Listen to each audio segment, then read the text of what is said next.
Okay, well, welcome to the next in our series of skill sessions on open spatial data and visualization platforms here in Australia.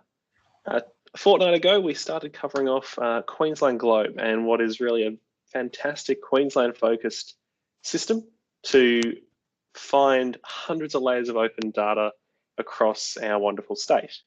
Now, if we go one step above this, though, we get National Map, which is a federal government initiative to try and bring together open spatial data from all jurisdictions, local, state, and federal, as well as a number of other organisations in a single point of discovery. So if you thought Queensland Globe had a lot of data, National Map absolutely blows it out of the water.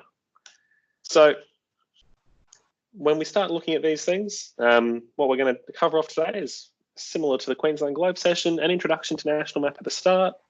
We'll briefly go through how you can use your own data or add in data that isn't already in the extensive catalogue. And lastly, how you can share and communicate what you're seeing in National Map to others. And lastly, it's a bit of time for some Q&A just before past. So when we cover this one off, for those of you who weren't on the last webinar, we can think of data these days as three different core data types. We have vector data, standard lines, points, and polygons, basic mathematics systems.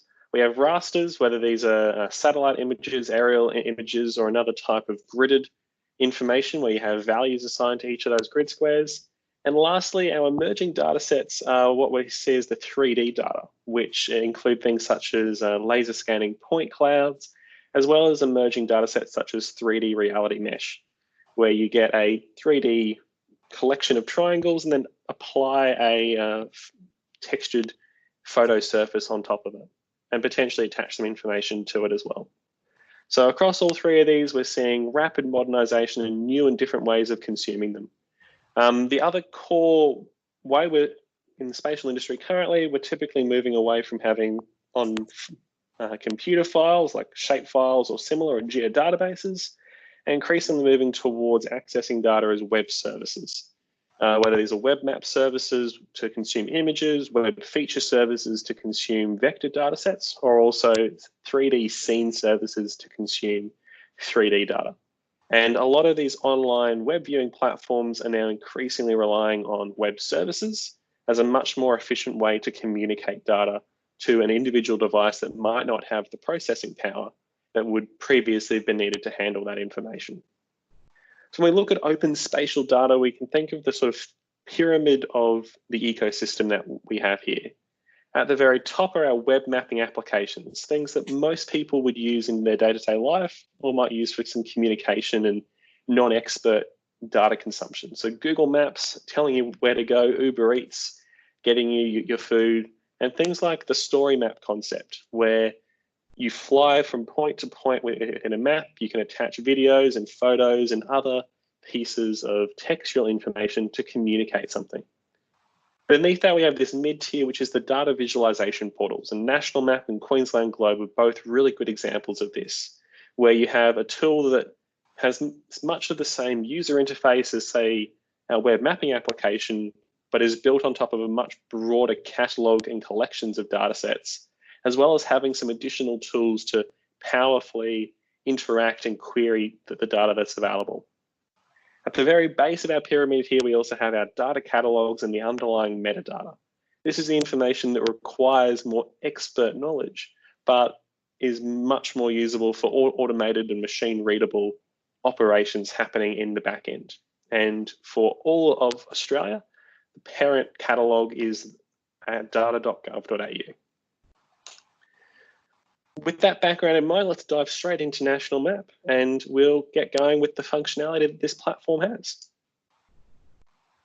And there we go. So National Map can be accessed at simply nationalmap.gov.au. If you haven't searched it before, there is sometimes a problem where if you search National Map, you'll get the US National Map.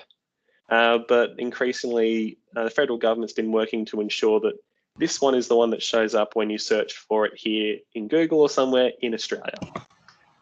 So National Map is built on an open source platform, which is the cesium ion Terrier system, which has been developed by CSIRO and their Data 61 group. The same infrastructure of the Terrier JS and Cesium is supporting a lot of map viewers across the whole world. And National Map is just one of about 5 or 6 viewers for open spatial data here in Australia built on this platform. If you want to find out more details about how National Map's been built, there's the little About tab in the top here, which brings you to a nice page, tells you about everyone involved, some YouTube videos and deep dives the information that supports this platform. And there's a lot of really fascinating work that's been done to make this such an easy to use and really powerful system. There's also really good help and FAQs to get you started with how to use this platform and how to use some of the more complex systems that it has available. If you are interested in any of the other maps that National Map or that are built on this same platform, there is also the Related Maps button. And this brings up the list of other maps that can be viewed, including the AREMI, which is for renewable energy across Australia, the National Environmental Information Infrastructure, as well as the ORIN map. And in 2 weeks, we will be diving into ORIN and the systems that provides as well. So if you've used any of these web mapping applications in the past, you would be relatively familiar with sort of the core structure and functionality of this map view. We have on the right here in sort of a column, our baseline tools to deal with orientation. We can go view the whole country upside down if we really wanted to. And just clicking on the north there will reset it.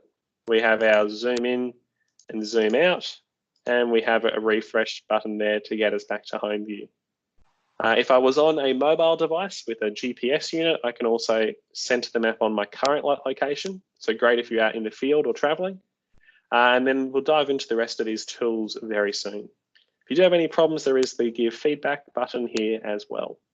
Along the bottom, you can see we have a live view of the latitude, longitude, and elevation of my cursor.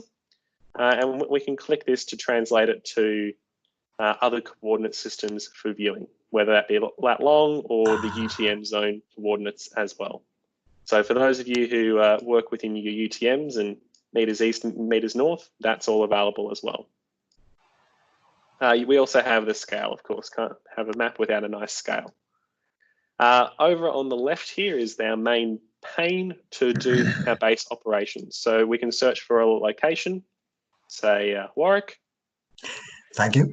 All good. And it will come up with searching on location names in the data catalog, official place names, as well as actual addresses. So it hits on multiple different systems to try and give you the best answers. This is similar how your searches happen in Queensland Globe as well. So we might say we want to go to Warwick, Queensland, preferably, and that will zoom us straight in there without too much complexity or issue. So that's just based on official place names gazettes that exist for various data sets. And we can say done, and that will disappear for us. So that's just simple search. There isn't any detailed search on lot on plan numbers or any of these pieces of information. But please do dive in, because there are some additional things you can do to improve how your searches perform. Where the real power in this platform comes is in adding data to this map beyond the base maps that we have displayed. So if I click add data, the data catalog view pops up in the center of my screen. Now on the left here, we have every single data set that is currently available. We can search that catalog for a specific name, or we can scroll through the folder structure to find what we're looking for. So we have national data sets. There's then a subset of data from data.gov.au. These ones are from specific organisations that contribute there, so individual government departments. But you can also see we've got things such as regional councils, for example, who also provide their data, and other organisations like Libraries Tasmania, and even the Fire Service and state libraries. So this is national data, data.gov, and then we have an individual portals for state governments. So if we open the Queensland Government folder here, we will find many of the same folders that were in the Queensland Globe layers menu as well. So we can click through here and it will open up subfolders and then more folders beneath this. Simple navigation, and it has crawled what Queensland Government provides. and gives us the data sets that are available to add into this map as well, using those web services. Excuse me. So if I click on a specific layer here, you'll see I get a bounding box map showing me where that data set covers in the whole world. I'd get the baseline metadata, so a description of the service, the copywriting to use that data set, who the custodian is, so the Geological Survey of Queensland, the web service link if I want to go use that myself. So say, for example, I'm in the QGIS GIS software on my desktop or something similar. Right here, I have the direct web services link to copy paste into there as well. And I can also get additional details about the data source and the service itself. And as long as my screen doesn't freeze up, there we go. We can use that. There's also this share button, so I can share that with other people using this link. So a lot of information, there we go. It's all opened up, really easy to interpret, and we can start having a read through if you really want to have a nice, fun time working through metadata. I know though that most people generally prefer not to deep dive the metadata unless it's absolutely necessary. So we'll dive straight in here and click this Add to Map button. I can also click the little plus sign right here and it will do the same thing for me. So if I click Add to Map now, I will see that it's loading in this data set. I get on the left-hand side my incredibly long, this is a very detailed geological data set, legend. Yep. Now, not all data sets will show you a legend. Some might give you a link, which goes to a different web page for that legend item, and others might not have one at all. But what we can see is that data set's now being loaded directly into my map view, and I can zoom in and zoom out wherever I want, and it will update typically where it's displaying. So we have all this information provided for us. Now, I do have a few controls over these data sets. I can increase or decrease the opacity of that layer so I can see what's beneath it. I can zoom to the whole extent of that data set. There we go. I can also click about this data and it will pop back up for me the metadata record and the data catalog. And then I can remove that layer if I wish as well. Now, if I zoom into a particular location, come on, you can do it. There we go. You can see I can also turn the layer on and off to quickly display it as well. So really quick, really easy, but I'm already getting a lot of data up on my screen to go and consume. So we'll turn that layer off for the time being, and let's go and add in another data set. So all that QGov data there is there if you want. If you need to go across a border, you can go look at another state's data sets. Obviously, each state doesn't provide the same information necessarily, so there are some inconsistencies when you cross state borders. In that instance, that's where we want to use these national data sets, which are compiled by groups such as Geoscience Australia to provide a holistic data set for the whole country. Good examples here is, say, in infrastructure, we might want to go find every single spillway in the whole country, or all the conveyors, or in the era of COVID, potentially the primary health network, showing us where health services are across the whole country. There we go. So we can see we've got 31 different values here, and we can start trying to find some more information. So with this vector data set up now here, let's explore some of the other functionality in the top right.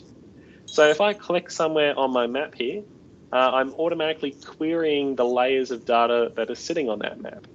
So you'll see here I've pulled in the information for the primary health networks. This is in the Darling Downs West Moreton region, and it pops up for me here with pretty much the data set table for what I'm staring at. So I can see it's PHN 304. Gives me the lat and longitude of where I clicked, and if I so desire, I can download the table of information that's displayed here as a CSV table file or as a JSON machine readable file as well. So simple and easy to query data and extract pieces of information from there. What I also have the capacity to do is I can do side-by-sides comparisons, and you'll see there's this split button on the left-hand side as well. So if I click split, I've now turned on the side-by-side sweeper, which gives me this line that I can drag across my map.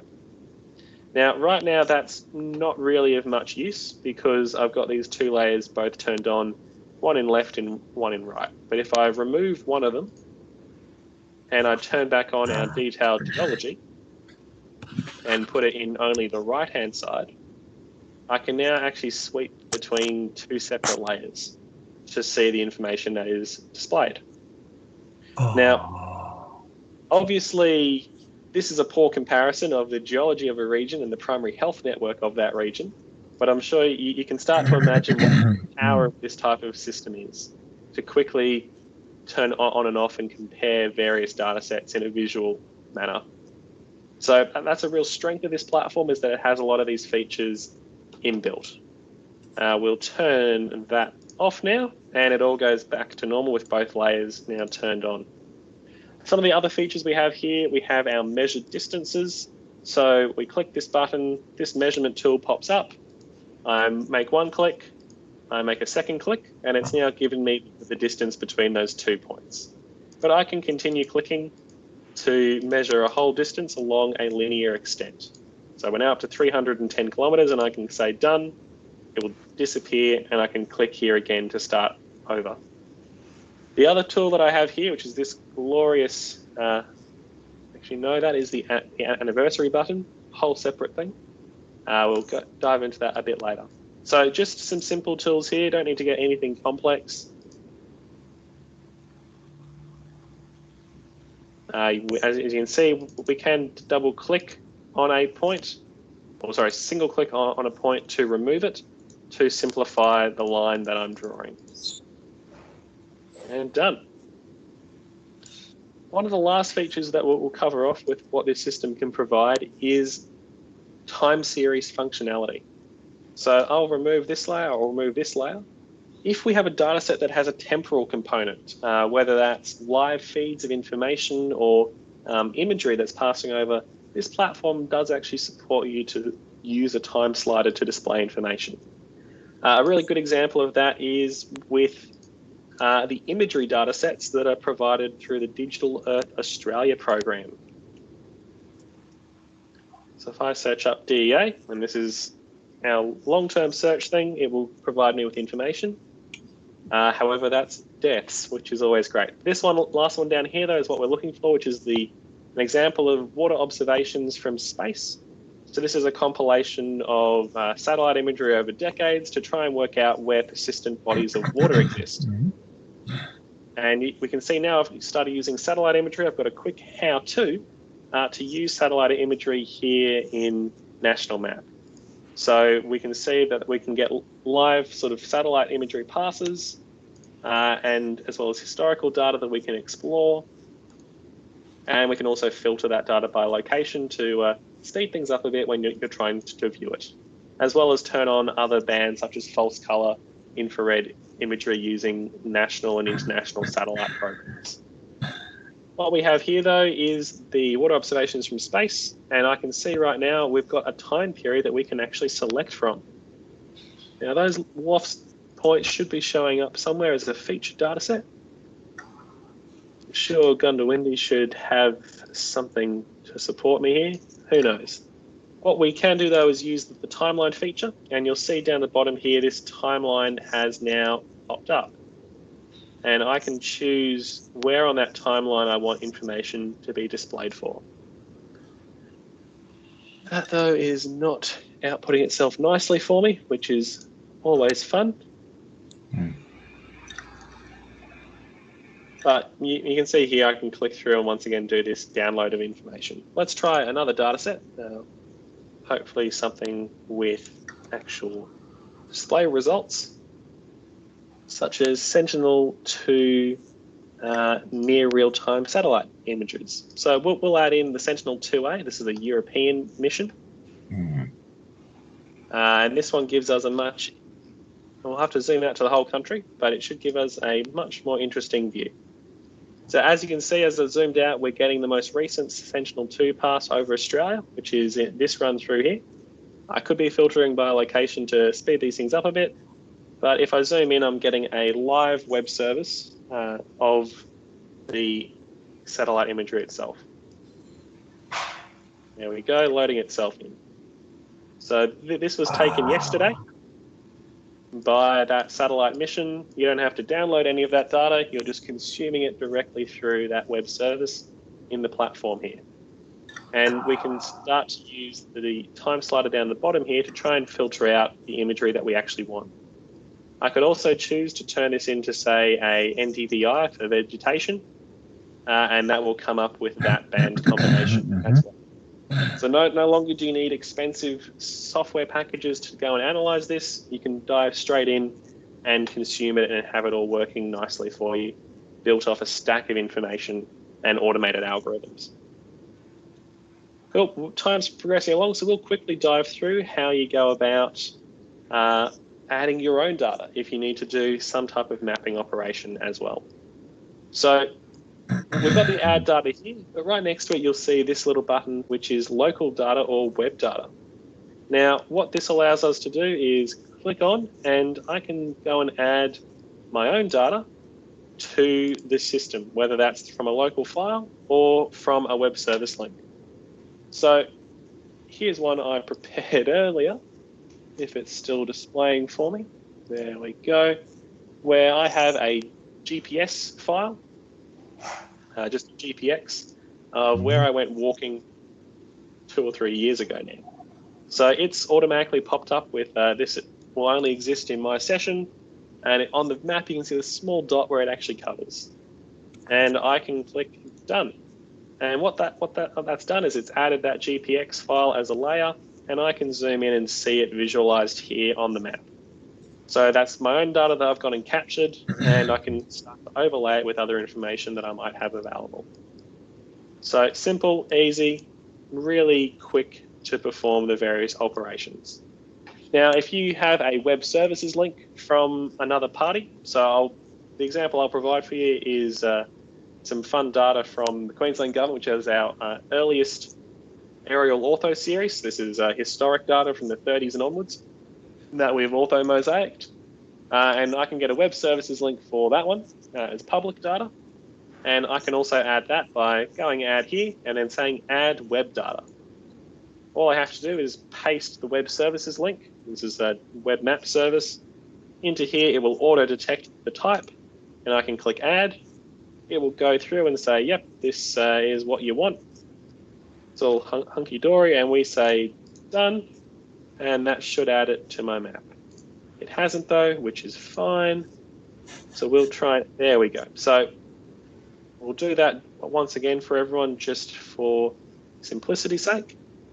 We go add web data, paste that link through, and we can see here that that link is now showing up, and the actual individual web service that I'm trying to consume, which is this one here, is available for me. Now, the web services link automatically gives me this metadata information, as well as all these other links, and I can simply do, once again, add to the map. So this has now added that web service that isn't in National Map to my map, and I can start consuming and visualizing it. Once again, I can turn on and off the opacity, so we can start to do changes once again. So this is Gold Coast in the 1930s and 1960s, and this would probably be a better instance to show you, of course, the swipe left and swipe right. Yes. So we can now swipe here, suddenly see as Canal Estates houses pop into being. So really easy, really simple, but also really powerful functionality. So this is me consuming a web service from a different provider in this national platform alongside a whole other collection of data. Brilliant. Now the last thing is, how do we share this information if I want any of you to be able to also consume it? And along the top here, we have a few options. So we have this share/print one using the standard share icon. And this generates for me a URL that I can copy and send through to someone, so they'll see exactly what I'm saying. So pretty easy, but it will give me any warnings if there's things that I've got here which won't be displayed, such as my GPX track. I can also print this map. It's not a full cartographic map as we had with, say, Queensland Globe, but it does provide you with a baseline legend and then details about the constraints and disclaimers for all the data sets that you're using. The more powerful features, though, are in the story button, and this is a recently added feature. So what the story button allows me to do is actually create a story map as such, where I capture a scene as it currently is. I can add some text, format that text with further detail, add some links or some photos and save it. And then this becomes something that someone can navigate through to actually discover in more detail. And it will pre-save the views I've got, the settings I've got to make that story possible. So you don't need any complex software. We can immediately play through our story, have this information pop up down the bottom, and then navigate through it as we want. So you can start to build narratives and communicate it with that web app top of that pyramid, rather than using this visualization portal, which some users might find complex. The only other button we haven't talked about is at 12:30 now is the map button. And this allows you to change the base map that you're currently using, optimizations around quality and performance, and we can also change from a 3D to a 2D map view. So what we're currently in is a 3D with terrain, which means I can, if I want to, actually do that one and suddenly see everything that I'm looking at in 3D using some base elevation data that we have available. So that is the base introduction to National Map. As you can see, a fantastic platform with a lot of potential and something you can use as you wish to display and search and discover the variety of information that's available across all jurisdictions here in Australia. Any questions, queries, or concerns? I have a couple of questions. Sure. I use QGlobe fairly extensively in my orienteering mapping. What's the resolution of the basic satellite imagery that's available in National Map as against QGlobe? It really depends on the service that you're using. National Map has a number of base imagery that it uses, typically the publicly available Bing Maps data, yes, which is Microsoft's compilation of aerial photography. If you do want specific aerial photography for here in Queensland, I would recommend using Queensland Globe because you can actually query the individual imagery data set that you're seeing in that map view. Yes. And it will clearly tell you what the resolution of that data is as well. Fine. And for making up base maps ready for field usage, when you added your own data, which I often do for base map, what formats are available in National Map for adding your own data? Brilliant question. So if we click the Add Local Data here, you'll see a quick list of all the available thank you. formats. Yes. So primarily it is KMLs, KMZs, as you might use in Google, yes. CSV, GPX, GPS files, and then GeoJSONs and JSONs. Yeah, so, I'll be able to use the KMLs and GPXs with the straight out of my survey GPS. Good, excellent. So very usable, and that's very similar as well to Queensland Globe in its functionality. Yep. Brilliant. Any other questions or concerns from anyone else in the audience?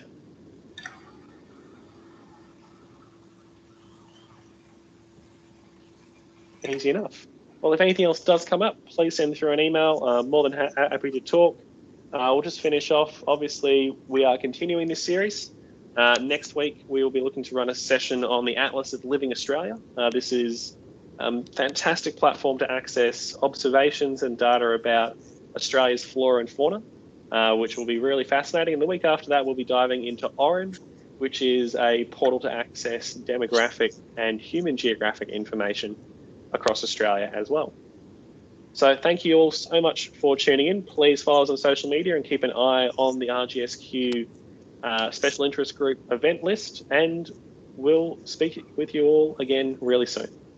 Thanks so much, everyone.